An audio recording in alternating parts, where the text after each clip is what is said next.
la bande-annonce. Un outil souvent crucial dans le succès d'un jeu vidéo, puisqu'il permet à quiconque de se faire un premier avis en quelques minutes. C'est un outil emprunté au monde du cinéma et qui s'est vraiment développé en même temps que la démocratisation d'Internet, vu qu'avant, le seul moyen de dire qu'un jeu existait, c'était soit via sa boîte sur les étagères d'un magasin, soit via les magazines spécialisés, ou, si le budget était là, via des cassettes vidéo spéciales dans des magazines ou les pubs à la télé. Et encore pour les pubs, parfois on n'avait aucun véritable aperçu du jeu.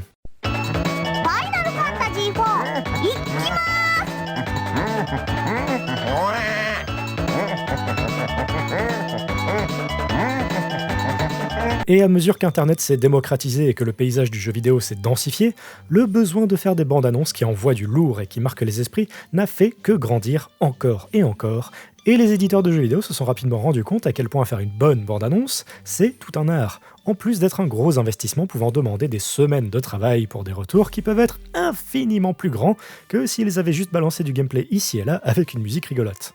Personnellement, je sais ce que c'est, étant donné que je suis passé par là en réalisant avec Maxi la bande-annonce de The Hazy Knight. On y a passé 6 jours à temps plein à capturer du gameplay et tâtonner encore et encore dans le montage des lignes et des extraits de jeu pour faire un truc qui soit vraiment satisfaisant. Le tout en essayant de le structurer pour raconter une histoire intéressante qui intriguerait suffisamment les joueurs pour essayer la démo gratuite intégralement traduite en français et contenant les 2 premiers chapitres du jeu. Oui, non, c'est pas du tout un message subliminal, pardon. Et s'il y a bien une compagnie qui connaît bien l'importance de faire une bonne bande-annonce, c'est bien Nintendo. Enfin, la plupart du temps en tout cas, parce que autant Nintendo est dans le business du jeu électronique depuis le milieu des années 70 et le jeu vidéo à plus proprement parler depuis le début des années 80, autant la courbe de son succès ressemble aux montagnes russes les plus extrêmes que l'on puisse voir, avec des hauts très hauts et des bas assez violents. Mais s'il y a une série chez Nintendo qui s'en est plutôt pas mal sortie côté marketing depuis sa conception, c'est bien la série des The Legend of Zelda. Avec au départ des pubs, un petit peu cringe, ou alors carrément inventives, puis un revirement de ton total avec l'arrivée de Ocarina of Time. On est en 1998, et déjà le jeu vidéo commence sa mutation pour passer d'un média adressé principalement aux enfants et aux jeunes à quelque chose pour les vrais bonhommes. Donc il faut un truc qui envoie du lourd. Les marionnettes? Non, c'est mort. Le rap? Non, surtout qu'en plus il était super mauvais. It's the Legend of Zelda and it's really rad. Those creatures from Ganon are pretty bad. Octoroks, Tektites, Libras too. But with your help, our hero pulls through. Yeah, go Link, yeah, get Zelda. Awesome! Oh la vache, mais c'est nul! Une musique de Conan le Barbare? Allez, c'est parti. Et de la misogynie? Carrément! Attends, quoi?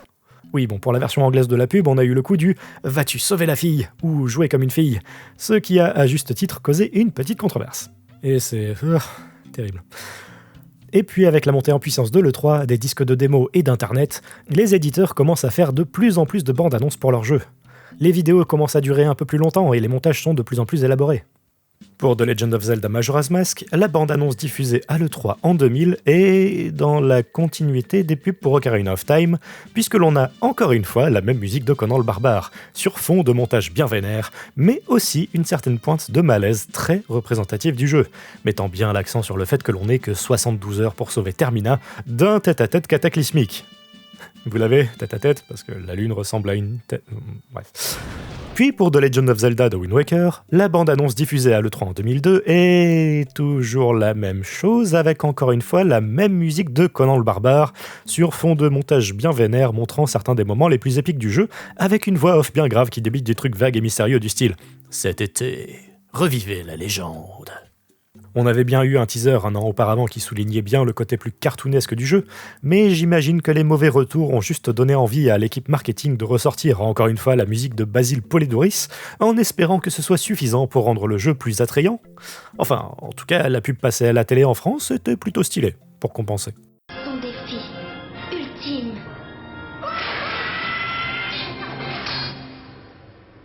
Me sauver. Moi. Et pour Twilight Princess? Si vous avez dit la musique de Conan le Barbare, vous aurez raison. À ceci près que cette fois-ci, Nintendo avait envie de faire un petit peu languir les spectateurs en montrant au départ quelques décors, puis confirmer qu'il s'agissait bel et bien d'un jeu Zelda, de retour avec un style plus réaliste pour rassurer les détracteurs de Wind Waker. D'ailleurs, les réactions ne se sont pas fait attendre, comme en atteste cette cultissime présentation du jeu à l'E3 cette année-là, et où les journalistes avaient tous perdu les pédales.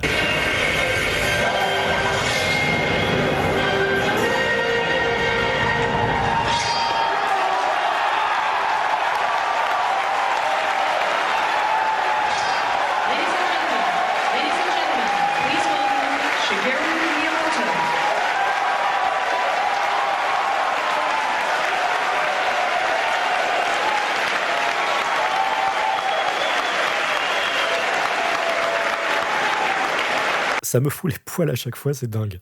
Mais Twilight Princess va aussi être le premier épisode de la série à faire quelque chose de très intéressant et qui marquera plus ou moins les prémices de la bande-annonce dont je veux parler aujourd'hui.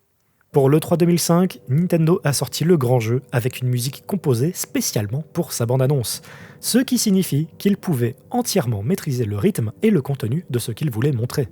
La bande-annonce commence direct sur une vue de Hyrule envahie par le crépuscule, qui est étonnamment gris d'ailleurs, avec un début de musique sombre et mystérieux, avant de passer sur quelque chose d'un peu plus léger avec Link au début de son aventure qui s'enfonce petit à petit dans les ténèbres.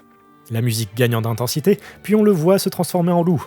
On rencontre ensuite la Best Girl Midona, meilleur compagnon ever, puis on voit du gameplay de Link loup, et alors que la musique continue de monter en puissance, on revoit des séquences de combat à cheval, le tout en rythme avec la musique. Puis ensuite le thème de la berceuse de Zelda se joue, tandis qu'on découvre des personnages secondaires et des segments de gameplay plus rigolos. Et enfin, pour terminer, la musique devient bien plus héroïque, alors que l'on explore les différents donjons du jeu, puis la séquence culte du pont d'Ordine, et ensuite, logo. Vraiment, cette bande-annonce a envoyé énormément de rêves, au point que moi et ma sœur la regardions en boucle grâce à un DVD d'un magazine anglais consacré à Nintendo. Et notre impatience pour ce jeu n'a fait qu'immensément grossir avec le temps. Le seul truc un peu con, c'est qu'ils ont utilisé un orchestre, ce qui est certes cool, mais qui a aussi fait qu'on s'attendait tous à ce que le jeu lui-même ait droit à des musiques orchestrales. Finalement, c'est pas arrivé et on a eu des musiques au format MIDI, mais au moins elles avaient l'avantage d'être plus faciles à modifier à la volée pour rendre les combats plus intenses. Du côté des épisodes sur console portable, l'ambiance est un peu plus légère et un peu plus classique aussi, avec des montages de gameplay, même si dans le cas de Phantom Hourglass, étonnamment, ils ont repris des musiques de A Link to the Past, qu'ils n'ont jamais réutilisées dans le jeu et en plus la bande-son est super limitée. Et puis arrive Skyward Sword et pas pour dire que ça allait refléter la réaction des joueurs, mais globalement les bandes annonces sont beaucoup moins stylées et beaucoup plus molles que celles de Twilight Princess. On notera quand même la note d'intention plutôt stylée en disant qu'il s'agit de la nouvelle génération de Zelda en 3D, après avoir montré des symboles liés aux épisodes précédents, mais aucune des bandes annonces ne semble aussi maîtrisée, se focalisant principalement sur son gameplay, et ce qu'il montre de l'histoire manque un petit peu de panache ou bien de mystère vraiment intrigant qui donne envie d'en savoir plus. Ceci dit aussi, Skyward Sword est un épisode plus enchanteur que Twilight Princess, et donc c'est toujours ça qui est bon à prendre, on va dire. Et enfin, arrive le jeu qui m'intéresse aujourd'hui, The Legend of Zelda Breath of the Wild. Open your eyes.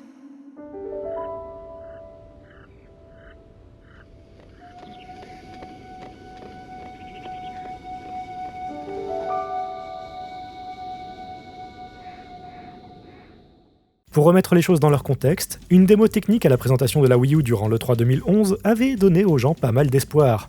Et c'est probablement aussi ça qui a en partie fait couler Skyward Sword, étant donné que le jeu sortait quelques mois plus tard. Oups. Mais en 2014, la Wii U est un bon gros flop des familles.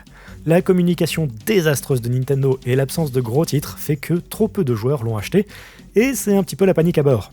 Même Mario via le très très chouette et sous-coté Super Mario 3D World n'a vraiment pas changé la donne, et tout le monde attend d'avoir des nouvelles du prochain Zelda. Ce qui va bien heureusement arriver à l'E3, avec un teaser des plus intéressants.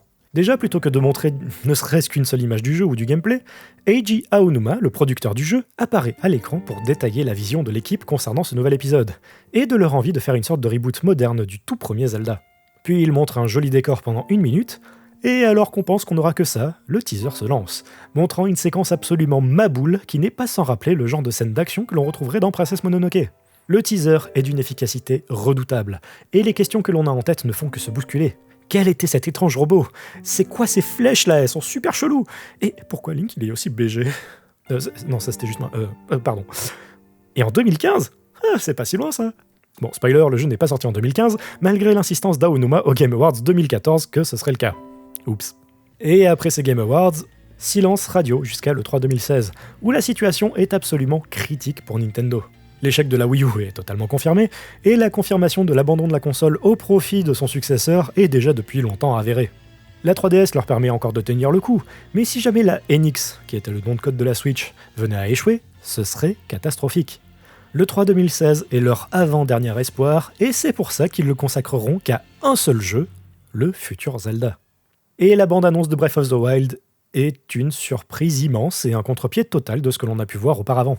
Une musique calme et apaisante accompagne pendant presque 1 minute des images de nature, ne montrant non pas un monde en proie à la guerre ou au chaos, mais à une étrange tranquillité qui ne demande qu'à être rompue, ou pas. Non, quasiment toute la bande-annonce sera tranquille et ne montrera quasiment que des ennemis de base, des phases de gameplay plutôt intrigantes avec les nouveaux pouvoirs de Link, et seulement au bout de 2 minutes, on aura un très très bref aperçu de Ganon. Puis la musique gagne un peu en intensité avec des combats contre les ennemis un peu plus gros, et ce qui semble être un boss, ce qui n'est pas le cas, c'est juste un bout de caillou, puis l'arrivée du mystérieux robot que l'on avait vu déjà en 2014.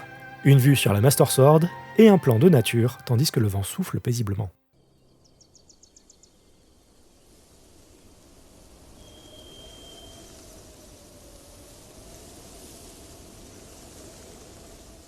Aucune idée de ce que va raconter l'histoire, ni aucune image de la princesse Zelda. Le mystère reste entier, mais notre curiosité n'a fait que grimper tant l'expérience de jeu semblait différente et unique. Puis arrive le mois de décembre et une nouvelle bande-annonce qui en montre déjà un peu plus sur l'histoire. On y découvre des villes en ruine, un nouveau personnage, et on a aussi un bref aperçu de Zelda, mais encore une fois, rien de plus. On peut deviner vite fait que Ganon a mis à mal Hyrule, mais encore une fois, on ne peut que faire quelques suppositions avec le peu d'informations que l'on a. Et puis arrive le 13 janvier 2017. Pour annoncer la sortie de la Switch, Nintendo organise une conférence de presse à Tokyo, retransmise partout dans le monde, avec même des événements pour la presse et une partie du public le jour même. Il est 5h du mat quand la conférence commence, je suis dans une chambre d'hôtel à Paris, et à quelques heures de mettre la main sur la console en avant-première mondiale. Et en fait j'avais la tête dans le coltard, du fait qu'il était qu'à 5h du mat. De cette conférence, on apprend très vite la date de sortie et le prix de la Switch, puis on découvre les futurs grands succès de la console que sont One to Switch et ARMS. Puis Splatoon 2, et enfin on a du concret sur Super Mario Odyssey avec une très chouette bande-annonce. Puis ensuite Xenoblade 2 a été confirmé, j'ai hurlé. Fire Emblem Warriors a été confirmé aussi, bon ok pourquoi pas. Shin Megami Tensei 5, sérieux. Octopath Traveler qui avait l'air incroyable, Skyrim, qui était porté sur absolument tout, donc c'était pas une surprise, et qui en plus avait déjà été teasé la dernière fois, un nouveau No More Heroes, j'ai hurlé encore une fois, et FIFA, où j'ai bâillé parce qu'il était quand même 5h du mat. Et puis enfin, le jeu que tout le monde attendait depuis le début, Breath of the Wild. Je trépignais d'impatience, surtout en espérant avoir une date de sortie, mais je ne m'attendais tout simplement pas à la claque que j'allais me manger à 6h du mat.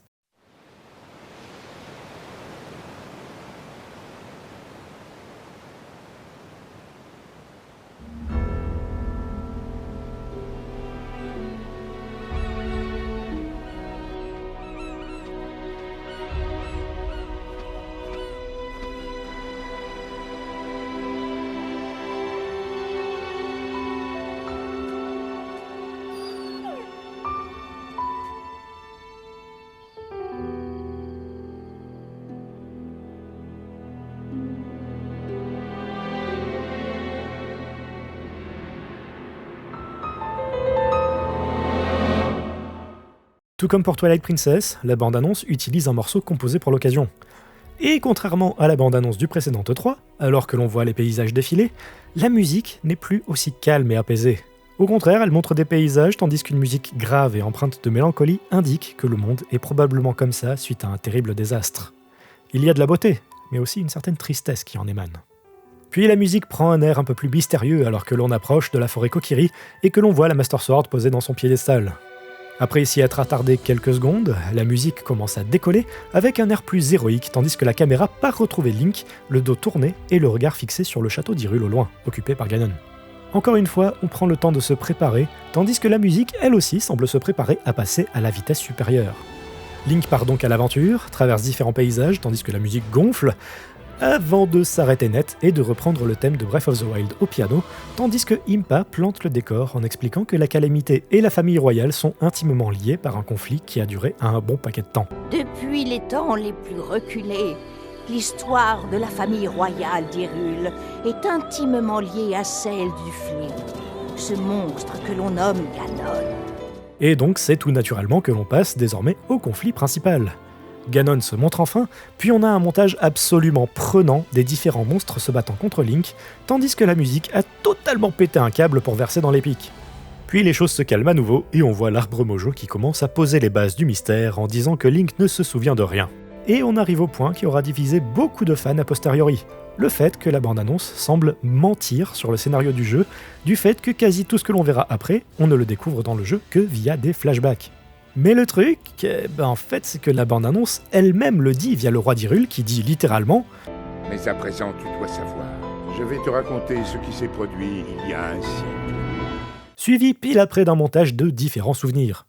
Forcément, on n'avait pas le contexte et donc on a pu qu'être un petit peu déçu en le découvrant quelques mois après, une fois le jeu en main. Mais on ne peut pas dire que la bande-annonce était trompeuse.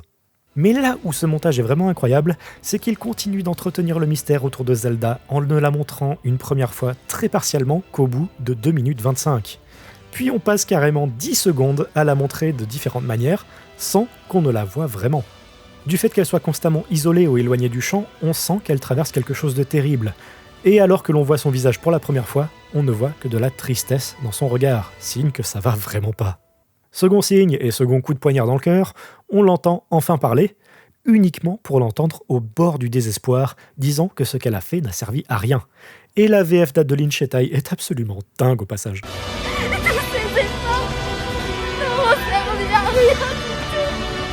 Bon, pendant que Zelda parle, il y a un petit plan pour meubler qui montre Riju, tandis que la musique continue de préparer le 3e coup de poignard. Et voilà qu'il arrive. On voit Zelda en larmes tandis que la musique s'arrête presque totalement pour marquer l'instant. À ce stade du trailer, j'étais sous le choc, et à voir les nombreuses réactions des internautes, le monteur de la bande-annonce a totalement réussi son coup.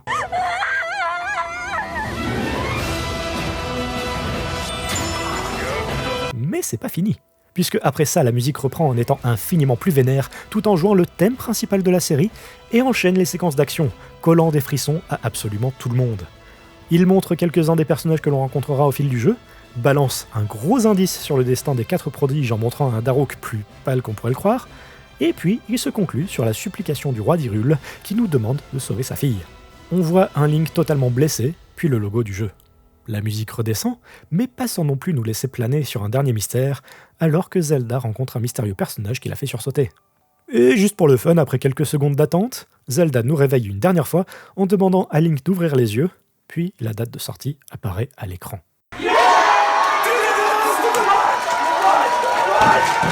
Let's go! That's the trailer! That's the trailer! Bref, autant dire que même s'il était 6h du mat, je ne pouvais plus dormir du tout, et j'ai passé le reste de mon temps à cogiter tout en attendant désespérément de pouvoir aller essayer la Switch. Enfin, un dernier truc que j'adore sur cette bande-annonce, c'est vraiment comment elle est structurée. Elle commence sur une vue du monde, puis se focalise sur Link, puis ensuite se focalise sur Ganon, et enfin Zelda, avant de mélanger les 4 dans un véritable déluge symphonique qui fera tout pour nous en mettre plein les yeux et les oreilles. En voyant les réactions des gens de manière générale, c'est marrant de constater à quel point on est tous passés par les mêmes émotions au même moment, et à quel point on a tous été abasourdis devant la puissance de cette bande-annonce. Vraiment, c'est hallucinant le taf qui a été mis là-dedans, et, en tant que monteur, je ne peux qu'être extrêmement jaloux de ne pas avoir pu bosser sur un projet pareil. Et là maintenant vous vous demandez probablement ce que je pense de la dernière bande-annonce de Tears of the Kingdom, et de pourquoi je n'en ai pas parlé. Et la raison est toute simple, j'en connais beaucoup ici qui ont tout fait pour esquiver au maximum les spoilers, et je ne voudrais tout simplement pas en montrer un seul morceau. Est-ce que je la trouve meilleure que la bande-annonce de Breath of the Wild ? Non. J'ai été ultra hypé, ne vous trompez pas. Mais le truc, c'est qu'ils ont volontairement décidé de refaire le trailer de Breath of the Wild, ce qui en soi n'est pas un mal vu la qualité de ce dernier. Même si je trouve aussi très intéressant de constater que le rapprochement entre les deux n'est pas anodin, et qu'il y a même 2-3 passages qui se font écho l'un et l'autre. Je n'en dis pas plus, mais en mettant le trailer de Tears of the Kingdom et juste l'audio du trailer de Breath of the Wild, je suis tombé sur un truc hyper rigolo où le rire de Revali de la bande-annonce de Breath of the Wild est parfaitement synchronisé avec la bouche ouverte d'un certain personnage et c'est super drôle.